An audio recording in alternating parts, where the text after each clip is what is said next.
आज की हमारी कहानी है सास बहू की कहानी। दीपक घर पहुंचा ही था, बर्तनों के गिरने की तेज तेज सी आवाजें आ रही थी। घर के अंदर प्रवेश किया तो माताजी बरामदे में ही बैठी बैठी कुछ बुदबुदा रही थी। दीपक ने पूछा भी, माँ क्या बुदबुदा रही हो? माँ ने गुस्से में कहा, जाके अपनी दुल्हन से पूछ लो। दीपक समझ गया था कि आज माहौल कुछ ठीक नहीं है। वह आगे बढ़ता है, अपने कमरे पहुंचता है। वहां देखता है कि एक औरत बाल बिखेरे मुंह सिकोड़ के बैठी हुई थी। एक पल को तो उसे लगा कि ही नहीं कि यह उसकी पत्नी है। अब तक वह समझ चुका था कि सास और बहू के बीच कुछ हुआ है।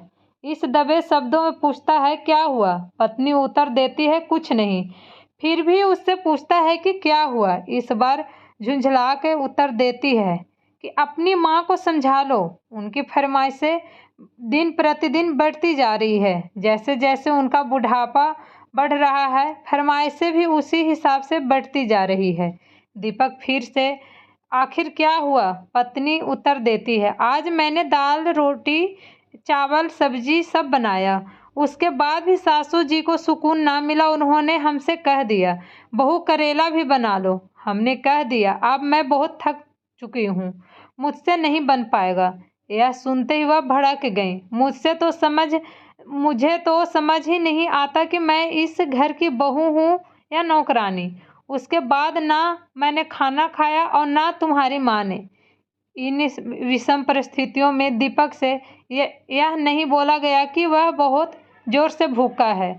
उस समय उसे अपनी भूख प्यास को अंदर ही समेटना उचित लगा, लेकिन उसे यह भी समझ नहीं आ रहा था कि वह इस परिस्थिति को कैसे मैनेज करे, क्योंकि एक तरफ घरवाली थी तो दूसरी तरफ जन्म देने वाली।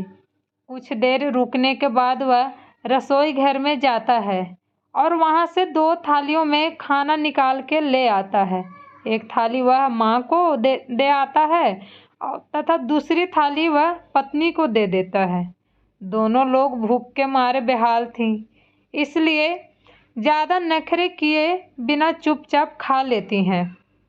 कुछ समय बाद जब मामला थोड़ा ठंडा पड़ता है तो वह अपनी पत्नी के पास जाता है और उससे कहता है कि मैं कुछ कहना चाहता हूँ, उसे ध्यान से सुनना। दीपक कहता है कि मुझे पता है कि तुम दोनों लोगों में ज़्यादा पटरी नहीं खाती, लेकिन तुम एक बार को उन्हें अपनी माँ के रूप में देखो। तब भी क्या तुम उनसे इस तरह का बर्ताव करती?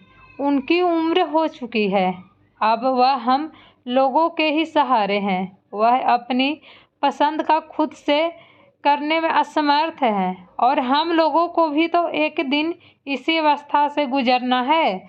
सोचो, हमारे साथ भी ऐसा हो तो कैसा लगेगा। हमें अपने बुजुर्गों का ख्याल रखना कुछ इस प्रकार रखना चाहिए जैसे हम अपने छोटे बेटे का रखते हैं।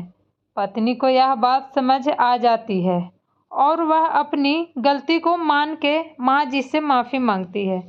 अगर आपको ये कहानी पसंद आए तो मेरे चैनल को लाइक एंड सब्सक्राइब ज़रूर कीजिएगा। Thank you so much.